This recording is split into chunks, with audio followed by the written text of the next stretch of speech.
welcome to Tough Questions. Real Answers. This is Pastor Robert Lockhart, and this is Minister Rochelle Lockhart. And for you today, you can just call us Robert and Rochelle. So good to be with you.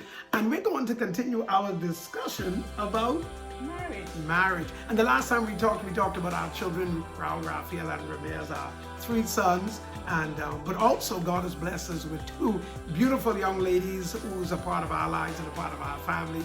And of course, that's Nadia and also Nadia Major, yes, and Leonette Williams. And we thank God for them. So they've been such a blessing, and we thank God for their families. They're married and they have little ones, and so we thank God for them. And God has truly been good to us as a family. And we just want to encourage others, because we want your family to succeed, because when your family succeeds, it's a blessing to you, to your children, and to your grandchildren. Marriage. Now, you would ask me we couldn't get to finish it. You would ask me a question. What was that question that you asked me at the end of our last talk about marriage? Well, at the last talk, I had asked, how is it that women believe that they can change the person that they're getting married to? During their relationship, they see this person, they may be unfaithful, they may be undisciplined, they may be a clubbing person, partying person, whatever. And somehow they are convinced that if they marry this person will change and just be at home with them, or whatever it is they want to do. So how do we get women to understand that does not happen? Okay, well, let me say this: if you're in relation with someone and you and them do not share the same values, you don't share the same focus in life or whatever, but you're thinking that you know what, I love them, they love me, I'm going to be able to change them. Once we get married, all the stuff about them that I really like, I'm going to be able to change that. And what I want to say is, first of all, nobody likes another person changing them. So in most cases, the person is going to rebel against that. And then the other thing is, it's really hard to change somebody, because if that's who they are, then that's who they are. So you need to make sure that for long-term relationships, you need to make sure that you love that person, you love who they are, and you love everything about them. And if nothing about them ever changes, you're quite comfortable with that. And that's the key to a great relationship. You have to accept the person, love them as they are. And if there are too much things about them you don't like, especially when it comes to values and the things that you value, then it's a sign that you may not have a great relationship, because what happened is you're going in 2 different directions. Solomon said this in one of his writings, I think it was in Proverbs: how can 2 walk together unless they be agreed? You need to have more agreements than disagreements, especially on the important issues of life. I think that's important, because basically in a marriage, the first 2-3 years there's some pulling, because you're still trying to find where you're going and where you're going together, setting goals and everything like that. But I think one of the most important ingredients in a marriage is acceptance. And so women struggle with themselves, and so when they get in a marriage, they think that the spouse or the husband doesn't really love them as they are, because they have, this struggle on their own. But like you were talking about, the person having the same values, I think that's very important, and these are the things that needs to be discussed in that courtship period, like you mentioned. That's the courtship period, as you in a judge, the setting of a courtroom where you're trying this person. And so I want to encourage women that when you're going with this person, that's the perfect time for you to get to know everything about that person. So when you do get married, there are no surprises. And you had mentioned that men can pretend. So a man and women can pretend too. Yeah, women can pretend, but more I'm focusing more on the female side, because I've seen it more where women, they come for counseling to church and they're heartbroken, and I'm like, so did you know he was like this? Did you see any evidence? And so, not to discard the evidence, but if you see these traits and characteristics in the person, then you need to rethink, do you want to go the whole 9 yards with them? The key is I see that some of the mistakes that women make is ignoring some of the negative things that they see in their male partner.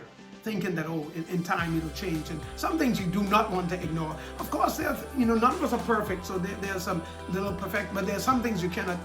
Infidelity, if a guy he's already cheating and scheming and sneaking around with other women, you do not want to ignore that, and you do not want to think that once he marries me, he's going to quit that. No, he's not going to quit. That's who he is, and you don't want to ignore that. Once a cheater? Yeah, always a cheater in most cases. And then secondly, when there's abuse, if he's verbally and physically abusive, when you get married, he's going to become more verbally and physically abusive, because at that point, most guys that are physically and verbally abusive sees women more like property or things.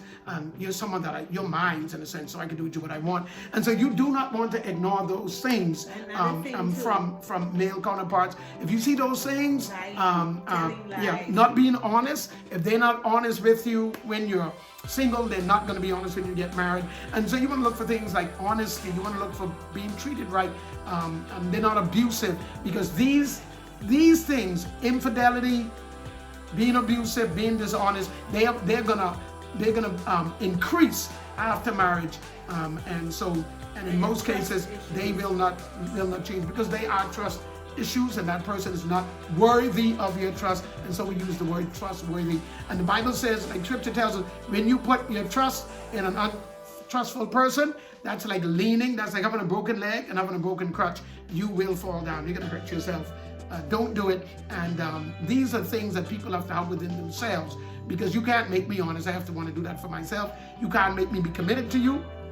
That's something I have to do for myself. And you can't make me treat you a certain way. I have to do that myself. So these are the things that women need to protect against in relationships, or anyone, either side, because usually when you see these qualities in people, they have a tendency to even maximize themselves in marriage. Because we usually, as human beings, whatever we do, if we keep doing it, we master it. So how important do you see counseling, getting counseling and advice, and even investigating this person through their relationship? Okay, and let me define the word investigation, because I don't want no one getting no cameras and nothing like that, but I know. So let me not make it that strong. We're not talking about, hiring a surveillance or whatever. Let me use the word, let me put that more in a layman's term, where you take time to study this person, get to understand, and the key is to see them in certain settings. Pay attention to their family life, pay attention to the type of person they are at work, pay attention to how they behave when they're upset, when they're angry, pay attention to how they treat the people that they love, their mommy, their daddies, their sisters, their brothers, their friend. If you notice that they're disrespectful, they're harsh, they're mean, no matter how kind they be to you, eventually they're going to spit that same venom on you, because that's how they treat the people that they care about. So you want to pay attention to these tendencies, because whatever you see them do at home, around the people that they're closest to, that's pretty much how they're going to treat you. But if you see that they handle the people that they love with care, then they're going to handle you that same way.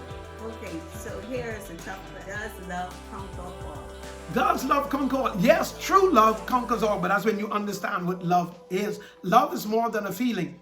Love, a part of love is emotional, but a part of love has also principles. The Bible talks about the law of love. And there are some people, all of us can have feelings of love, but not everybody knows how to love. I've come across men and women who love their spouses, but they treat them terrible because they don't know how to love. They don't know how to express love. Love can be taught. That's why the Bible says older women ought to teach young women how to love their husbands. And I think there are many men that need to learn how to love their wives. And so there's a part of love that has to be learned and practiced, beyond just the feeling part of it, because a lot of people, they feel love for their husbands and their wives, but they don't know how to show it. So some actions are unloving, and so some people have never really learned how to love, and it's hard to love them or to be in love with them, because they really don't know how to show love. They don't know how to be kind, they don't know how to be considerate, they don't know how to be cooperative and submissive. They don't know how to commit to one person.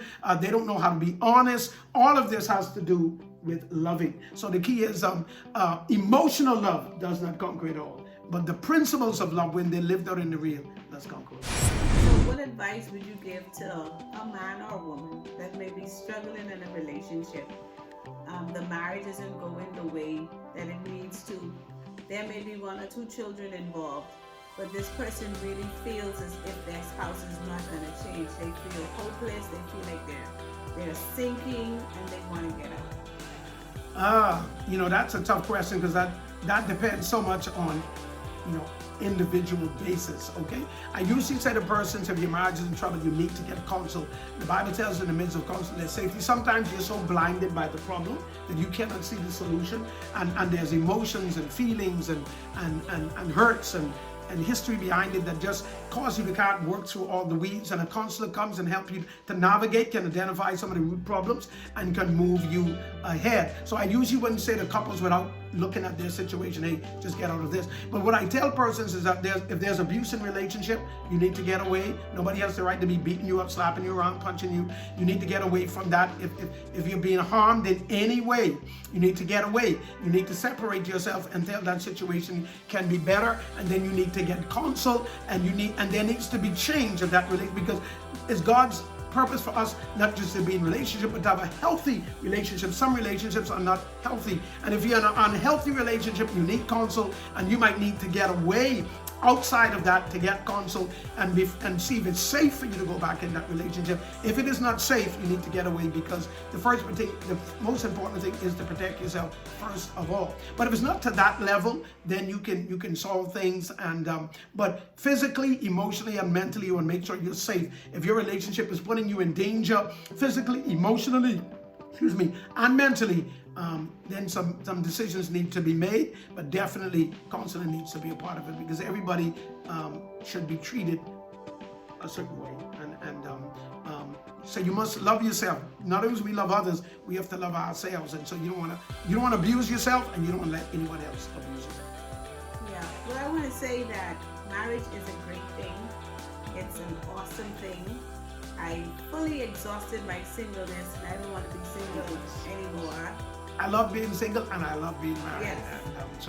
Right. So, but I want to encourage you, if you're having problems in your marriage, take some time and pray about it, and take some time with your spouse, sit down and talk, and get an idea as to where you are and where you want to go, because God's plan is for you to have a great marriage, and it can happen with God's help. But marriage takes both people working together, giving 100%, not 50%. Yeah, 100%, each person.